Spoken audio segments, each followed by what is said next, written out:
Welcome to the deep dive.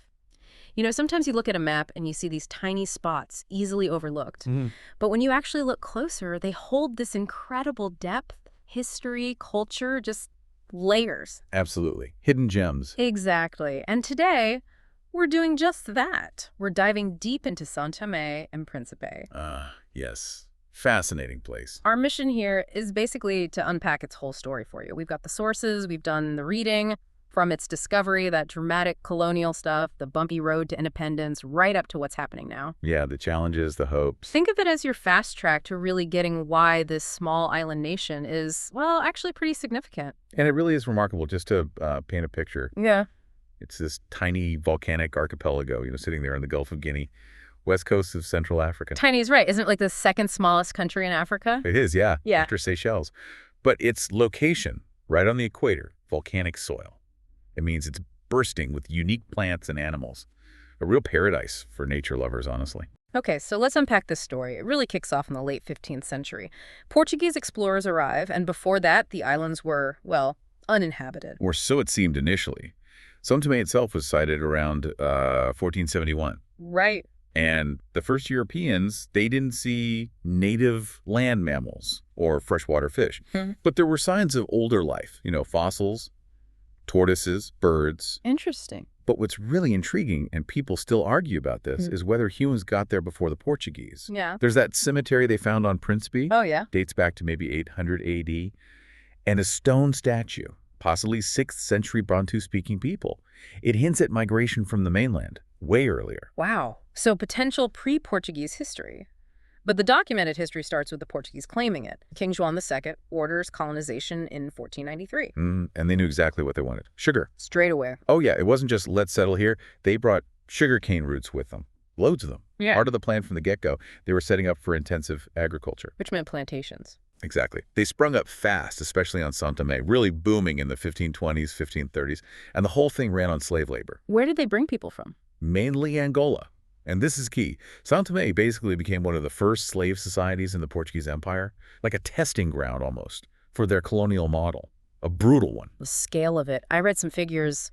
By 1620, something like 8,000 Portuguese settlers, but maybe 35,000 enslaved people. Yeah, those estimates give you a sense of the imbalance. It was huge. Yeah. And profitable. By 1575, São Tomé was raking it in the second most lucrative colony for Portugal at the time. Huge revenues. But it wasn't smooth sailing, was it? The 16th, 17th centuries sounds turbulent. Very. You had Portuguese captains vying for control, conflicts with the Congo chiefs on the mainland. It was contested ground. And then the sugar industry itself hit problems. Big problems. By the late 17th, early 18th century, it was in serious decline. The Dutch invaded Angola, disrupting the slave trade, which was crucial.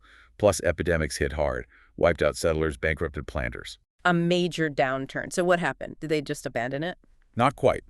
Fast forward to the late 19th century, and the plantation owners pivot. They switched to cocoa.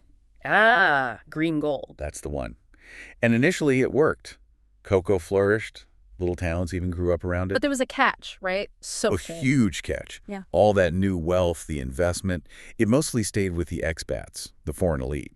The gap between them and the local population just got wider and wider. creating more resentment. Absolutely. It really poisoned the atmosphere, laid the groundwork for all the trouble that came later. You can see it building. Okay, so that brings us towards the 20th century. Colonial exploitation, that growing gap, it must have fueled resistance eventually. Definitely. By the mid-20th century, you see African nationalist movements stirring across the continent, and São Tomé was no exception. What triggered it there specifically? Well, things got really tough in the early 60s. There were these really oppressive irrigation taxes, strict controls on cocoa prices.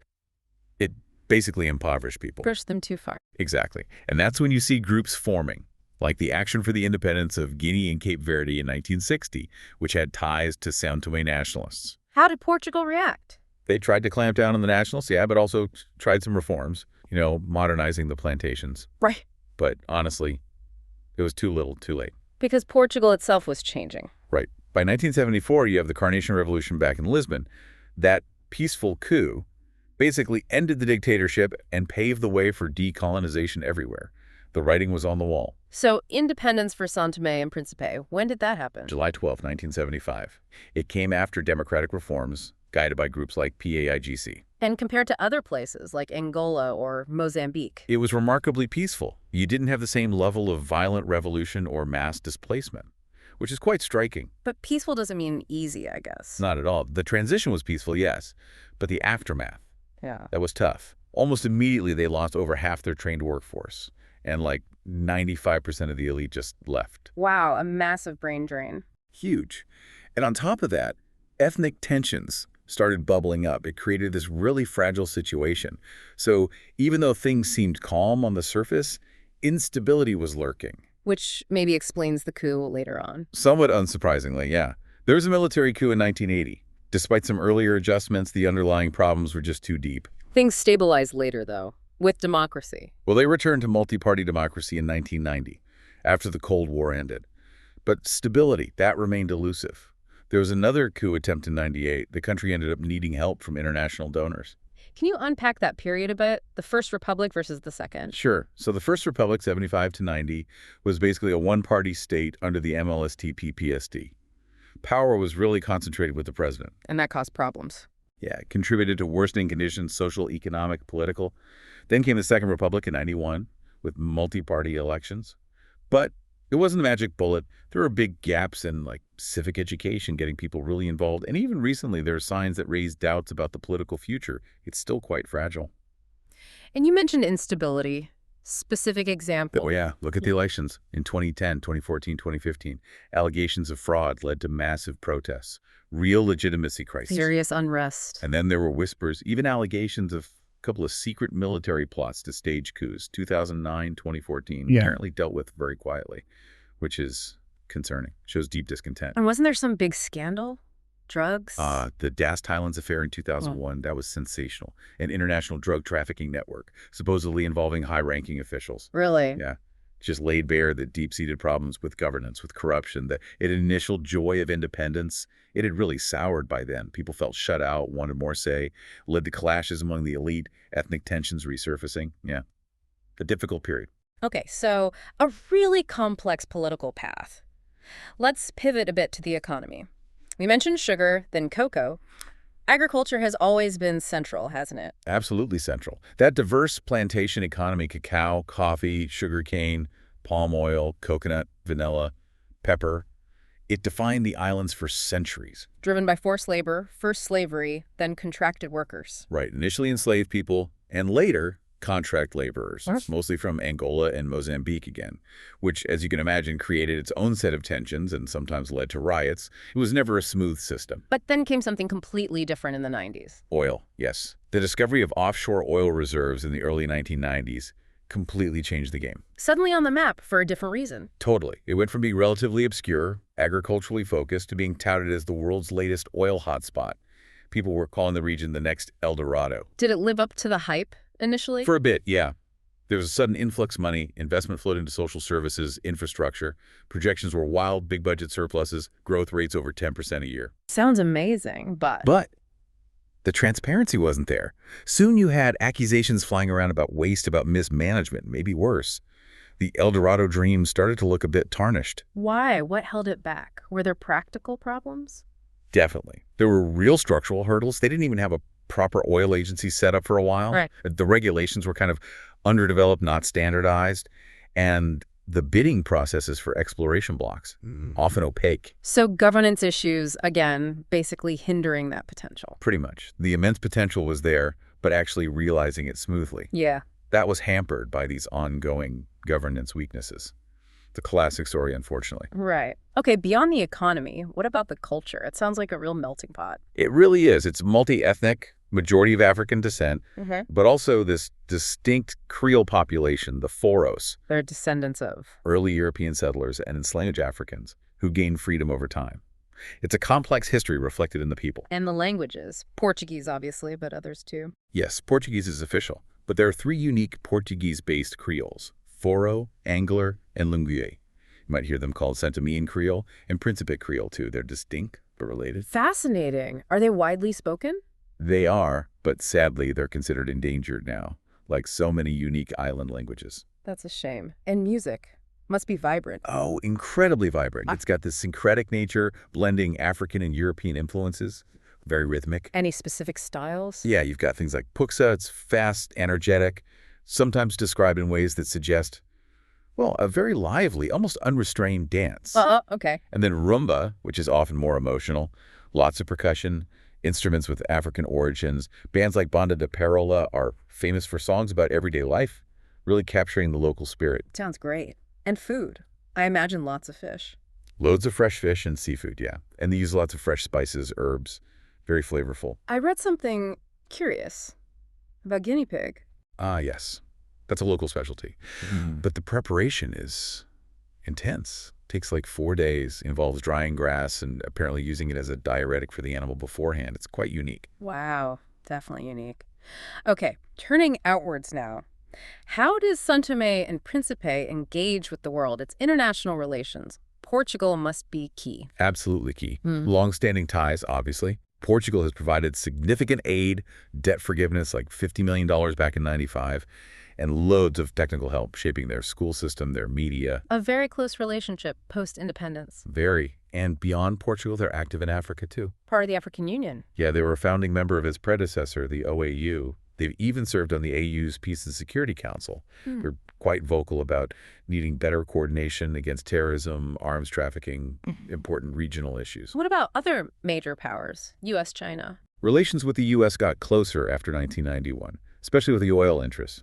U.S. provides aid for things like marine protection, fighting drug trafficking, and China. They established relations in '97. Beijing has funded big projects, a presidential palace, a sports center, and invested in tourism and construction. So, balancing relationships. Got it. So that brings us pretty much up to the present day. What are the big issues facing the country right now? Environment must be one, given what you said earlier. Huge. It's classified as a biodiversity hotspot, which sounds great, but it's under serious threat. Environmental degradation is a massive challenge. How so? What are the main pressures? Well, you've got growing towns putting pressure on coastal areas, widespread deforestation for timber, clearing land, illegal charcoal making is a big one, and people digging up sand and gravel from beaches and rivers. Undermining the very resources the country depends on. Exactly. It hits their natural capital, risks the economy, everything. Though, thankfully, there seems to be growing awareness about this locally. People are starting to see the damage. And economically, beyond the oil issues. It's still fragile. Like many small island developing states, SIDs, you call them, is very dependent on outside factors. They've achieved some stability, kept inflation down, GDP growth is okay. Yeah. But income per person hasn't really grown much. And the wealth distribution, it's still incredibly unequal. Expressive injustice, as one source put it. Which links back to the social issues, I suppose. Deeply linked. Those divides from colonial times, owners versus workers, white versus black, they cast long shadows.